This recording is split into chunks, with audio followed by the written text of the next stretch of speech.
You recall that in your studying session 8, you discussed extensively the meaning and the functions of the presidential system of government, parliamentary and the presidential system. Today, in studying session 9, we are going to look at the unitary and federal systems of government. At the end of the study session 9, learners should be able to explain vividly and correctly the meaning of the unitary system of government and its characteristics. 2. Discuss the advantages and disadvantages of the unitary system of government. 3. Learners should be able to explain with a clear understanding of the meaning of federal system of government, its feature, and why countries adopt federal system of government. 4. Learners should be able to state clearly the advantages and disadvantages of the federal system of government. And finally, learners should be able to discuss the attributes of the confederal system of government and how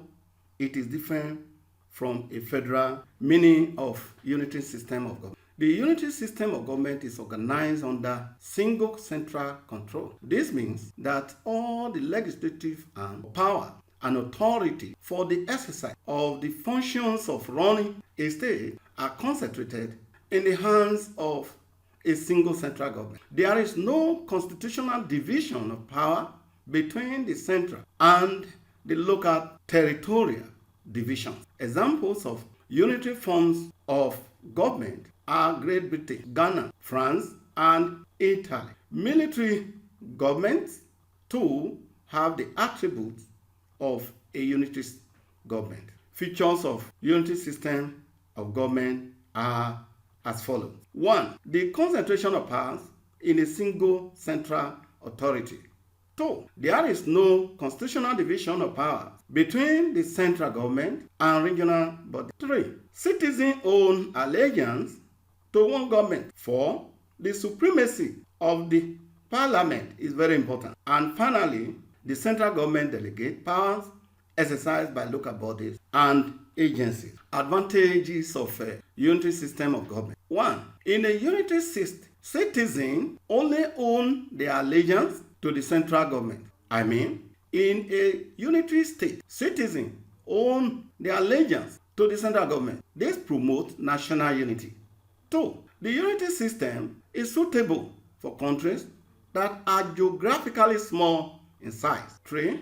It is cheap to operate compared to federal political system because there are no other levels of government to be funded. 4. Quick decisions are made because authority resides in one authority. 5.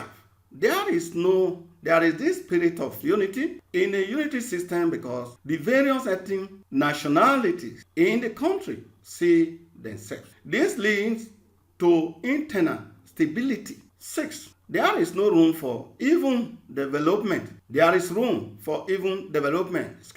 Uniform policies apply to all sections of the country. Finally, frictions that may arise from intergovernmental relations do not exist in a unitary system. Let's quickly look at the disadvantages of unitary system of government. 1.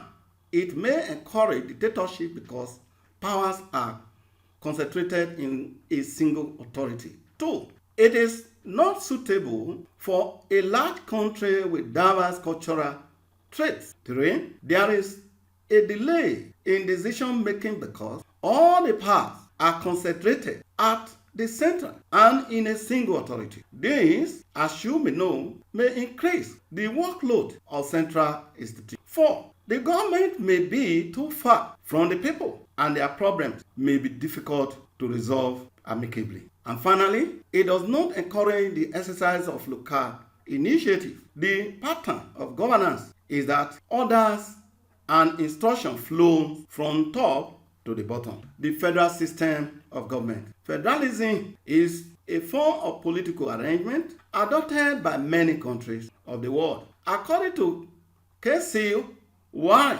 1963, federalism is the method of dividing powers so that the general and regional governments are each within a sphere coordinate in and independent. The conception of federalism implies under a federal system, the general and the constituent units each have an autonomous sphere of power that can be exercised indirectly of the other level. Finally, under the federal system of government, powers and responsibilities are shared between the central and the component unit of government. As in the case of Nigeria, powers are shared among the federal, state, and the local government. This division of powers is usually set out inheriting the features of federal system of government. The following are the major: 1.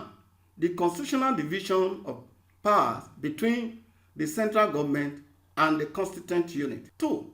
Both the central government and the constituent unit derive their powers from the Constitution. 3. Bicameral legislature to enhance the shared rule is in practice. Also, a written constitution is adopted. And finally, there is the supremacy of the Constitution to resolve conflict. The federal system of government reason for the adoption of the federal system. Why do we have to adopt? 1. Fear of domination by majority of ethnic groups.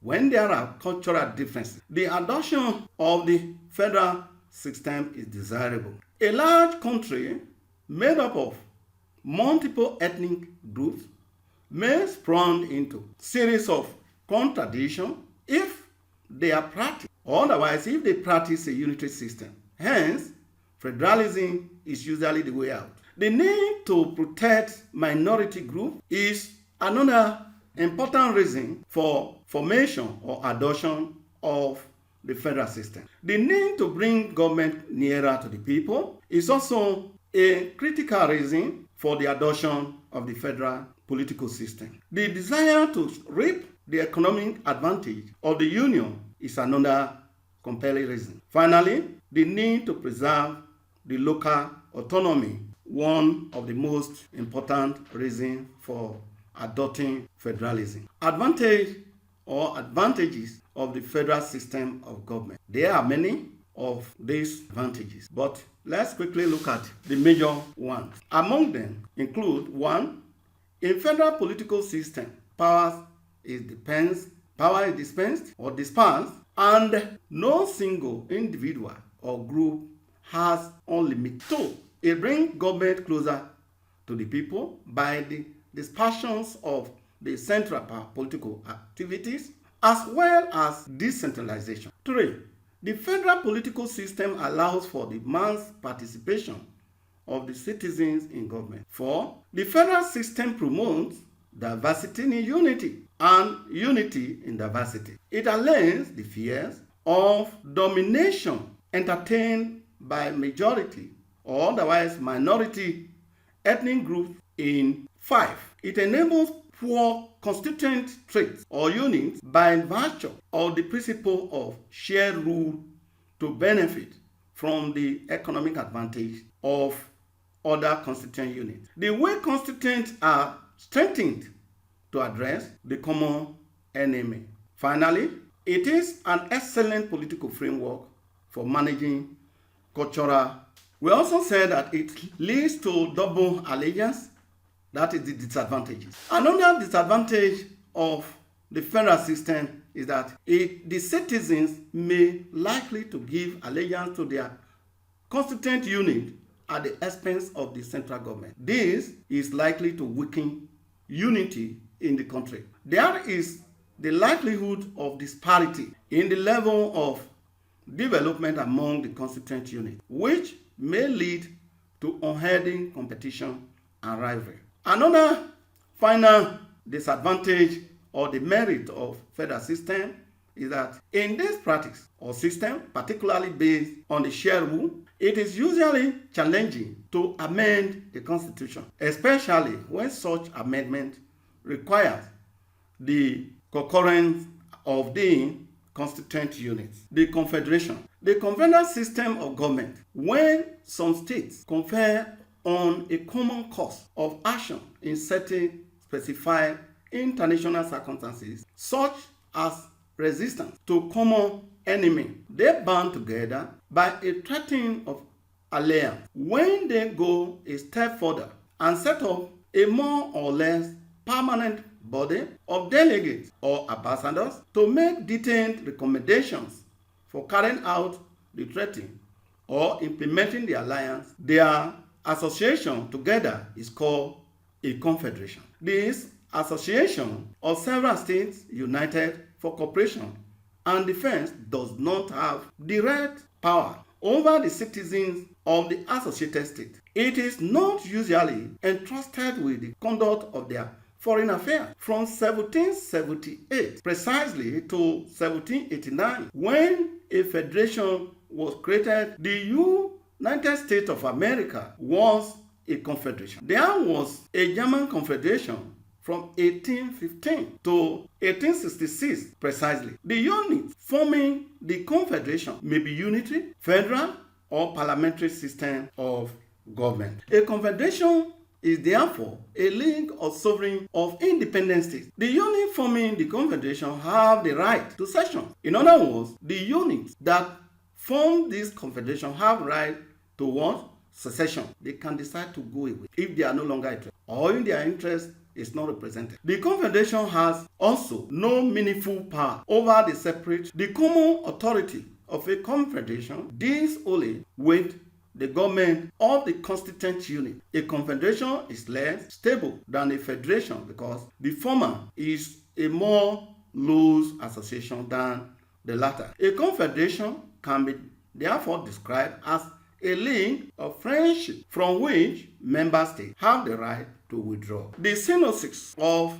Section 9 as follows. In the unitary system, you learn that powers are concentrated in a single central authority. This is seen when with some certain advantages and disadvantages, which you have learned. 2. You also learned about the federal system and reason why countries adopt. Thirdly, you learned about the advantages and disadvantages of the federal political system. And finally, you learned about a confederal system, which is more or less a loose federation where the component units are stronger than the center agency. Thank you for listening.